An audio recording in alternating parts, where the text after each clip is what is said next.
नमस्कार दोस्तों, स्वागत है आप सभी का पाथफाइंडर पर। दोस्तों 2 दिन बाद आप लोगों को प्रीलिम्स देना है और प्रीलिम्स में सबसे इम्पॉर्टेंट है ज्योग्राफी। दोस्तों ज्योग्राफी में इतना बड़ा है, इतने सारे फैक्ट्स हैं, आप क्या पढ़ेंगे, क्या स्किप करेंगे।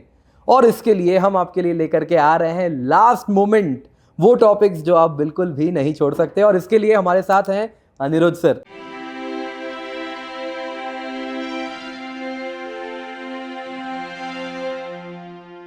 अनिरुद्ध सर ज्योग्राफी एक्सपर्ट है। सर बच्चों को ज्ञान दें, क्या पढ़ना है, क्या छोड़ना है, क्योंकि टाइम है बस 2 दिन और इसमें वो पढ़ भी लें और इससे मार्क्स भी मिल जाएं। सर सबसे पहले the most important part is about Indian geography, जो कि हम हर साल देखते हैं कि बहुत सारे सवाल आते ही हैं। सो इंडियन जोग्राफी में बड़ा सिंपल सा है, PYQ उसके ट्रेंड के बेसिस पे ही बता रहे हैं। ड्रेनेज का चैप्टर सुपर इम्पॉर्टेंट है, बिल्कुल छोड़ नहीं सकते हैं। जितने भी नदियां हैं उनकी जितनी भी ट्रिब्यूटरीज यानी कि सहायक नदियां हैं वो सारी की सारी आपको मालूम होनी ज़रूरी है। हर साल विदाउट फेल UPSC मिनिमम एक क्वेश्चन पूछती है। देर आर टाइम्स जब 2 या 3 सवाल भी पूछे गए हैं। सो ड्रेनेज तो वेरी वेरी इंपॉर्टेंट, और उनको लास्ट डे रिवाइज करना बड़ा ज़रूरी है, क्योंकि कहीं ना कहीं वो एक आधा नाम ऊपर नीचे हो जाएगा, स्पेशली पेनिनसुलर रिवर्स में ना, जैसे वो ट्रिब्यूटरी एक आधी ऊपर नीचे हो गई तो फिर पूरा आपका सिस्टम ख़राब हो जाता है। इवन नॉर्थ ईस्ट की नदियाँ भी UPSC काफ़ी बार पूछ चुकी है, ब्रह्मपुत्रा की ट्रिब्यूटरीज वगैरह, कौन सी नदी कौन सी स्टेट से जाती है, ये सारा रिवाइज करना बड़ा ज़रूरी है। सर इसमें national park wild life sanctuary भी अगर इम्पोर्टेंट किसी नदी के किनारे बसा है तो वो भी देखना आपको मालूम होनी चाहिए। बिल्कुल वो भी मालूम होनी वो चाहिए चीज़ें कि काजीरंगा किस नदी पे है, मानस किस नदी पे है, इस प्रकार से क्लैरिटी होनी चाहिए। नेक्स्ट सर अगेन वही PYQs के बेसिस पे देखा जाए कि हर साल तो 2 चैप्टर्स आते हैं हमारी इंडियन ज्योग्राफी में, sir soil and natural vegetation. दोनों में से इंटरचेंजेबली सवाल आता है, बड़ा फिक्स सा पैटर्न है। एक साल सॉइल का, एक साल नेचुरल वेजिटेशन का, एक साल सॉइल का, फिर से वेजिटेशन का। तो ये भी बड़ा स्टैंडर्ड है कि कोई एक सॉइल पूछ लेगी, फिर नेक्स्ट ईयर वेजिटेशन पूछ लेगी, सेम ये चलता रहता है। तो सारे सॉइल्स रिवाइज कर लो, बेस्ट तरीका मैप देख लो, और कि सॉइल्स में उनकी प्रॉपर्टीज़ के बारे में थोड़ा बहुत आइडिया होना चाहिए। बड़ी जल्दी रिवीजन आई थिंक ये हो सकता है अगर आपने ऑलरेडी पहले पढ़ रखा है। Same goes for natural vegetation, आपको वेजिटेशन की टाइप्स, उनका रीजन्स, ये सारे मालूम होने ज़रूरी हैं।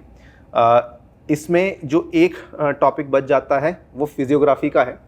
पूरा फिजियोग्राफी फ़िलहाल रिवाइज करने की उतनी आवश्यकता नहीं है, लेकिन उसमें जो माउंटेन्स वाला पार्ट है sir, that becomes very very relevant.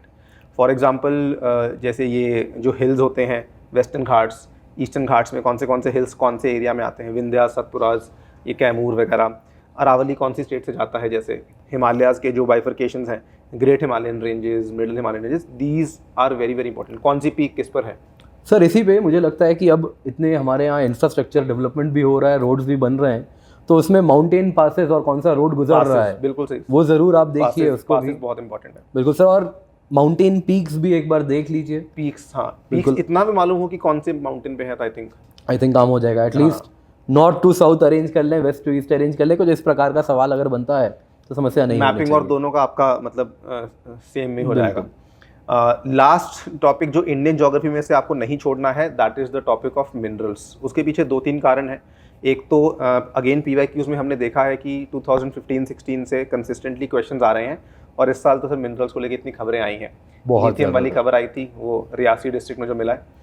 उसके बाद अभी एक और खबर आई थी राजस्थान वाली, लेकिन आई थिंक वो शायद उस पर बड़ा डिबेट है। GSI ने पहले कुछ हाँ बोल दिया, अभी और स्टडीज चल रही हैं अभी कुछ। लेकिन हाँ, the fact of the matter is कि minerals are very very important, कि जो भी मिनरल्स हैं इम्पोर्टेंट, आयरन ओर कहाँ पे है, हाँ जी, कहाँ पे इम्पोर्टेंट कोल बेल्ट कौन सा है, पेट्रोलियम कोल को लेकर सर अभी जैसे हमारी कोल प्रोडक्शन बहुत मतलब we have touched life time record levels, तो इट बिकम्स ऑटोमेटिकली इंपॉर्टेंट कि कोल की माइंस हमारी कहाँ पर हैं। एक वीडियो भी शायद हमने बनाया था, लार्जेस्ट कोल माइन। हाँ जी, बिल्कुल। अभी कुछ और डिस्कवरीज भी हुई हैं ऑयल एंड गैस को लेकर, तो सारे मिनरल्स काफ़ी इंपॉर्टेंट है। इसका आप लोग को लास्ट मोमेंट पे पढ़कर ही जाना है, बिकॉज ये चीज़ें जिस दिन भी आप पढ़ते हैं उसके 3-4 दिन तक तो याद रहती हैं, लेकिन उसके बाद फिर यू स्टार्ट फॉरगेटिंग।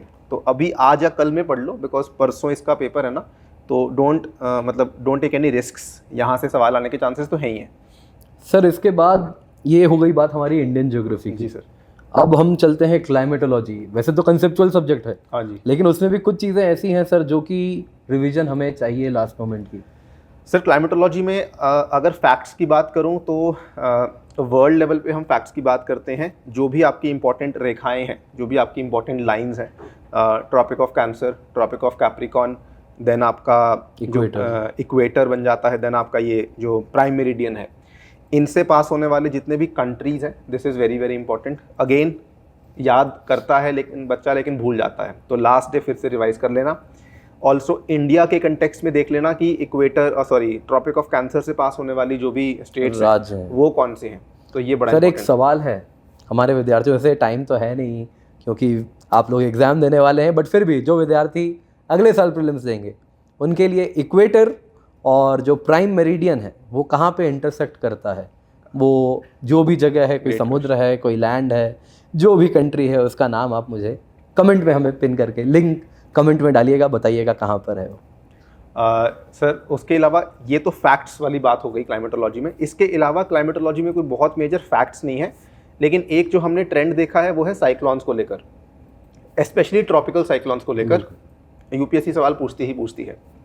उसमें बल्कि इन्होंने काफ़ी सारे फैक्चुअल क्वेश्चंस भी पूछे हैं कि कौन से इलाके में ट्रॉपिकल साइक्लोन्स आते हैं, फैक्टर्स क्या हैं ट्रॉपिकल साइक्लोन्स के आने के, और ये स्टैंडर्ड क्वेश्चंस हैं। पिछले आई थिंक 10 साल में मुझे लगता है मैंने 4 या 5 बार इसका सवाल देख लिया है। बिल्कुल। तो ट्रॉपिकल साइक्लोन्स के टॉपिक को दोबारा रिवाइज कर लो एंड मेक श्योर कि उसको अच्छे से पढ़ के जाया जाए।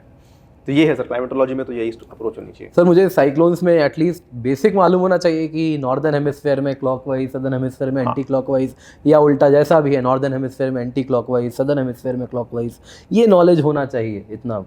इसके सिवा सर जियोमॉर्फोलॉजी में भी कुछ, वैसे तो क्या उसका डिस्ट्रीब्यूशन रहता है, ज़्यादा तो प्रीलिम्स में वेटेज है नहीं वैसे, ऑफ लेट स्टार्टिंग में काफ़ी था। सर अभी एक ही दिन बाकी है। जियोमॉर्फोलॉजी काफ़ी कॉन्सेप्चुअल सब्जेक्ट है, अंडरस्टैंडिंग है तो आप क्वेश्चन को अप्रोच कर पाएंगे। इसमें फैक्चुअल एस्पेक्ट कुछ बहुत है नहीं। लैंडफॉर्म से बहुत बच्चे घबराते हैं, लेकिन लैंडफॉर्म्स को लेकर यूपीएससी क्वेश्चन पूछती नहीं है, एटलीस्ट इन जीएस। मैंने बहुत सालों से सवाल देखा नहीं है, तो उसको अभी लास्ट मोमेंट पे रिवाइज करने का कोई सेंस नहीं बनता है।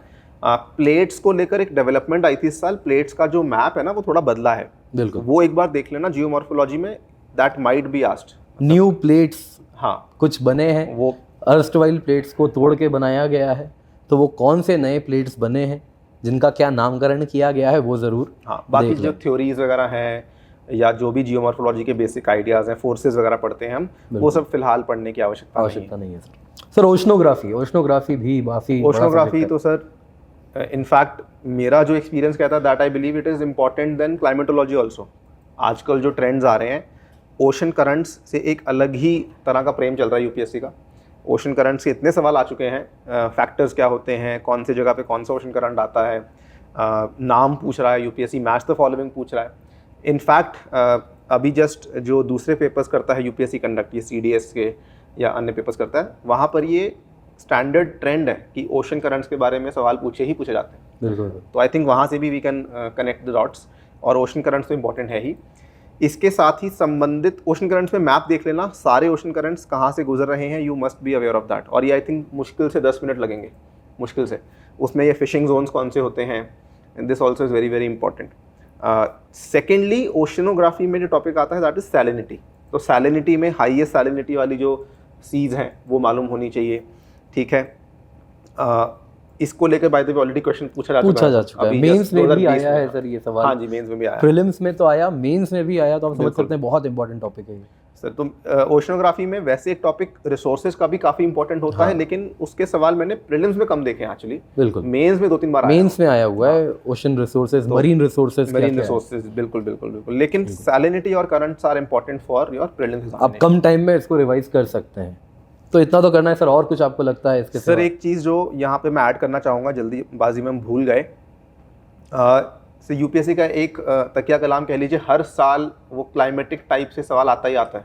बिल्कुल। जीसी लियोंग की किताब आती है, उसमें टेबल बना हुआ है क्लाइमेटिक टाइप्स का, ये Sudan type climate, British type climate, China type climate, ठीक है। तो ये जरूर देख रिवाइज कर लीजिए, बहुत प्यारा टेबल है। हाँ। वेजिटेशन भी उसी में है, क्लाइमेट भी उसमें है, तो वो बड़ा सा आता है ना पैराग्राफ वाला क्वेश्चन सर। बिल्कुल, हाँ सर। क्लाइमेट बताओ कौन सा क्लाइमेट है, ये ट्राइब्स यहाँ मिल रही है, यहाँ पे eastern part of the continent में है, और पूरा पैराग्राफ रहता है और आपको ढूंढना होता है। बिल्कुल। तो वो सर वो डब्बा कर देगा काम। बिल्कुल बिल्कुल। तो डब्बा जरूर रिवाइज करें, जीसी लियोंग में आपको मिल जाएगा वो। सर ये जितना भी हमने बोला by the way, I think this entire thing can be done in 2 hours. आराम से सर, अगर आराम से। रिवीजन करना है बिल्कुल। आपको, ये सारा 2 घंटे में करना है, तो अभी आप 2 घंटे में ज्योग्राफी अगर रिवाइज करनी है तो इस तरीके से आप कर सकते हैं। मैं रिवीजन की बात कर रहा हूँ, ऑब्वियसली इसको पूरा पढ़ाने में तो सर बहुत टाइम लगता है सर, फिर तो कंसेप्ट्स हैं, हाँ। कंसेप्ट्स इंटरलिंक नहीं होंगे तो फिर फैक्ट्स अकेले काम नहीं आते, कंसेप्ट्स रहेंगे तो ही फैक्ट्स आप हमेशा याद रख पाएंगे।